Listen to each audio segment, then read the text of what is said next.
If you didn't know, Logan Paul and KSI came out with a hydration drink earlier this year. Honestly, I'm not too sure when it came out, but they recently came out with a marketing piece comparing their drink Prime to some competing companies, more specifically Gatorade and Liquid IV. Fight! This video got some flack from the fitness community, most notably Derek from More Plates, More Dates and Greg Doucette. Today I'm going to talk about why they criticized Prime, break down their points to a novice lifter, and give my thoughts on what happened. The biggest red flag, in my opinion, is when he's comparing it to Liquid IV, he compares the electrolyte content of the two products, stating that Liquid IV has 870 milligrams of electrolytes, and the Prime Stick has 871 milligrams of electrolytes. And that was intentional, so we could literally one-up them. Doing this preys on the assumption that the audience is ignorant to what he's talking about, which turns out to be more or less correct.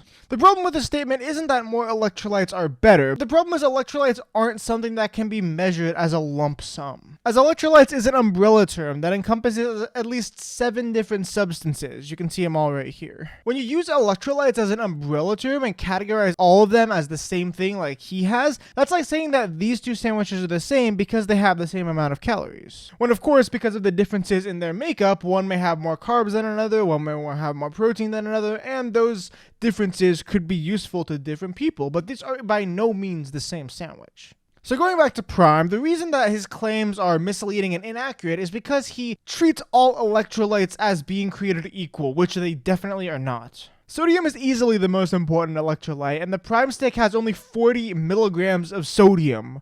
And if you know anything about nutrition in the space, 40 milligrams is fucking nothing compared to Liquid IV's 500 milligrams of sodium.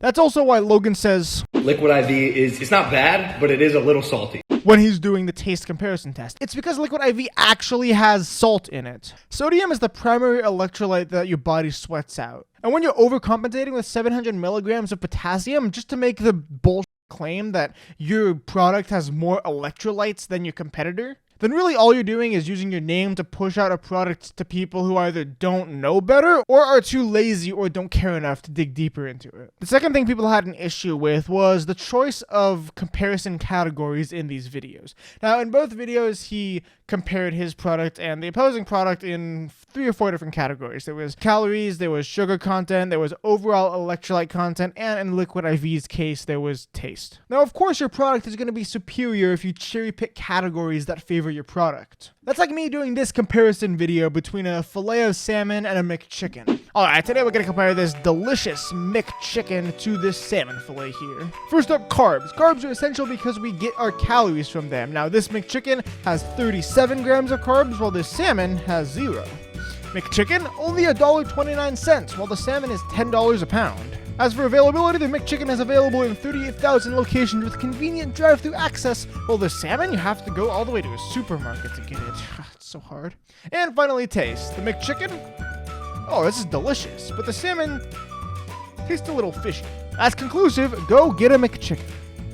See what I mean? He also brings up sugar during these comparisons, and to give him a bit of credit, that is a valid point to bring up. But he frames it as a total negative through every single comparison he does. Now, don't get me wrong, sugar is overall a bad thing, but if we're talking about electrolyte and energy beverages, there are some athletes who are training intensely and can use the extra energy that they can burn right away. And sugar, in my opinion, is one of the best things for that. It's also not necessarily a great category because sucralose, an artificial sweetener, is readily apparent in Prime. So basically all you're doing is taking away the sugar and bringing in a different sweetener. In conclusion, is Prime good? Sure, why not? You just have to think about why you're using the product. Prime is a low-calorie, tasty, probably, drink that you can have one or even multiple of throughout the day. Liquid IV and Gatorade are both thoughtfully formulated sports beverages that actually effectively replenish the electrolytes of athletes while they're working. Is one better than the other in a vacuum overall? Not really. Is one better than the other in a specific context? Absolutely. And when you're branding Prime as a replacement to Gatorade or as a replacement to Liquid IV, when it has a clearly inferior formulation, and you're advertising it to your audience who doesn't really know these things and probably honestly won't have much use for sports beverages like Liquid IV or Gatorade, then I think this is where it becomes an issue. Also, Prime is the least available product at the moment, so that probably doesn't help. Like, it's sold out everywhere, straight up. Shout out Derek and Greg for making their videos calling out Logan Paul. If you enjoy this video, do all the YouTube bullshit, like, comment, subscribe. Thank you so much for watching, and as always, I hope you have a great day.